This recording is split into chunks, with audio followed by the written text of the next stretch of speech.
50,000 जवान, 2 अणुकेंद्र आणि 31 मार्चची डेडलाईन, या 3 आकड्यांनी रशिया आणि चीनची झोपच उडवली आहे.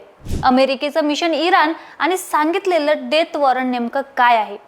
हा व्हिडिओ शेवटपर्यंत नक्की पहा, कारण शेवटच्या 2 मिनिटात आपण अशा एका गुप्त कराराबद्दल बोलणार आहोत जो कदाचित हे सगळं युद्ध थांबवू शकतो. नमस्कार, मी पूजा आणि तुम्ही बघताय सत्य पे सत्ता, म्हणजे थोडक्यात पण महत्त्वाचं. 31 मार्च आजची ही तारीख कदाचित इतिहासात तिसऱ्या महायुद्धाची सुरुवात म्हणून नोंदवली जाईल. अमेरिकेने इराणच्या उंबरठ्यावर 50,000 घातक सैनिक उभे केले आहेत. पण ही फक्त सैन्यांची हालचाल नाहीये. जगातल्या सर्वात सुरक्षित समजल्या जाणाऱ्या नतांज आणि इस्फहान या अणुकेंद्रावर बॉम्ब वर्षाव झाला आहे. डोनाल्ड ट्रम्प यांनी सरळ डेथ वॉरंट जारी केलंय. एकतर शरण या, नाहीतर नकाशातून मिटून जा. पण इराण शांत बसणार आहे का? आणि इराण शांत बसला नाही तर या एका निर्णयामुळे तुमच्या खिशेतला पैसा आणि पेट्रोल कसं वरवर पळतं हे तुम्ही आणि आम्ही सगळेजण येणाऱ्या दिवसात अनुभवणारच आहोत. खरं तर याआधी वास्तवावर नजर टाकूया. 30 मार्च 2026च्या ताज्या रिपोर्टनुसार अमेरिकेचे 50,000हून अधिक सैनिक आता स्टँड बाय मोडवर ठेवण्यात आलेत. यात सर्वात महत्वाचं नाव आहे USS ट्रिपोली. या युद्धनौकेवरून 3500 मरीन सैनिकांनी आखाती देशात पाय ठेवला आहे. पण हे सैनिक तिथे फक्त उभे राहण्यासाठी गेलेले नाहीत.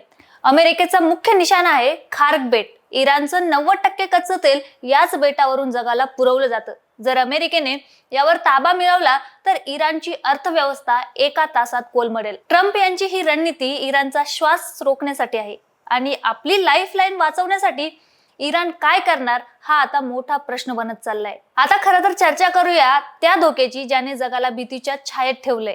अण्वस्त्र म्हणजेच न्यूक्लिअरची एंट्री होणार की काय? मार्चच्या सुरुवातीलाच इस्रायल आणि अमेरिकेच्या गुप्तचर यंत्रणांनी एक धक्कादायक ऑपरेशन केलं. इराणच्या इस्फहान आणि नतांज येथील अणुकेंद्रावर अचूक हवाई हल्ले करण्यात आले. का? कारण IAEA म्हणजेच आंतरराष्ट्रीय अणुऊर्जा संस्था नुसार इराणकडे आता 60% पेक्षा जास्त संवर्धित युरेनियम आहे. याचा अर्थ इराण आता अण्वस्त्र बनवण्यापासून केवळ काही आठवडे लांब आहे.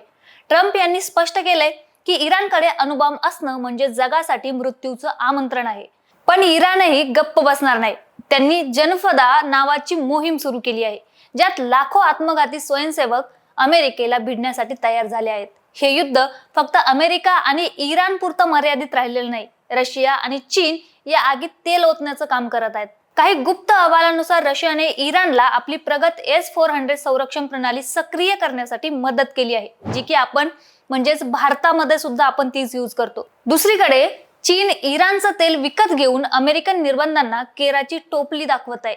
पण सर्वात धक्कादायक वळण म्हणजे युरोपमध्ये पडलेली फूट. स्पेन सारख्या देशांनी अमेरिकेच्या लढाऊ विमानांना आपली हवाई सीमा वापरण्यास नकार दिला आहे. म्हणजेच नाटो मध्येही आता 2 गट पाडले गेले आहेत. हे जागतिक राजकारण कुठल्या दिशेला जातंय हा प्रश्न सगळे लोक ज्याच्या त्याच्या बोलण्यातून विचारतायत. पण याचं उत्तर तुम्हाला आम्हाला आता दिसून येते. जेव्हा पेट्रोल पंपावरील रांगा दिसतात, जेव्हा CNG मुळे गाड्या आणि ऑटो रिक्षा बंद पडत आहेत आणि गॅसमुळे सगळीकडे हाहाकार माजलाय, तेव्हा कुठे जाऊन आता समजतंय की खरंच काय परिणाम होऊ शकतात. भारतात बसून तुम्ही हा व्हिडिओ पाहताय तर प्रश्न पडेलच की या सगळ्या मागचं कारण काय आहे? याचं कारण आहे हॉर्मुझची सामुद्रधुनी, म्हणजे स्ट्रेट ऑफ हॉर्मुझ. इराणने धमकी दिली आहे की जर हल्ला झाला तर तो हा मार्ग बंद करेल. इथूनच जगातील 20% तेल वाहतूक होते आणि जर हीच वाहतूक बंद झाली तर याचे खूपच घातक परिणाम दिसून येतील. त्यातला पहिला म्हणजे पेट्रोल 200च्या पार जाईल. जर पुरवठा साखळी तुटली तर भारतात इंधनाचे दर गगनाला भिडतील. दुसरं कारण म्हणजे महागाई. डिझेल महागलं की माल वाहतूक महागते आणि परिणामी दूध, भाज्या आणि अन्नाचे दर वाढतात. आणि सगळ्यात महत्वाचं म्हणजे शेअर बाजार. युद्धाच्या एका ठिणगीमुळे गुंतवणूकदारांचे लाखो कोटी रुपये बुडण्याची भीती आहे. थोडक्यात हे युद्ध इराणमध्ये होत असलं तरी त्याचे पडसाद तुमच्या आमच्या घरात उमटणार आहेत. हे सगळं थांबायचं कसं? तर ओमान मधील गुप्त वाटाघाटी आणि अंतिम निर्णय. हेच मी सुरुवातीला बोलले की युद्ध थांबू शकतं. आज 31 मार्च रोजी जेव्हा आपण ही चर्चा करत आहोत तेव्हा ओमानमध्ये पडद्यामागे काहीतरी हालचाली सुरू आहे. काही सूत्रांनुसार ट्रम्प प्रशासनाचे प्रतिनिधी आणि इराणचे अधिकारी एका गुप्त ठिकाणी चर्चा करत आहेत.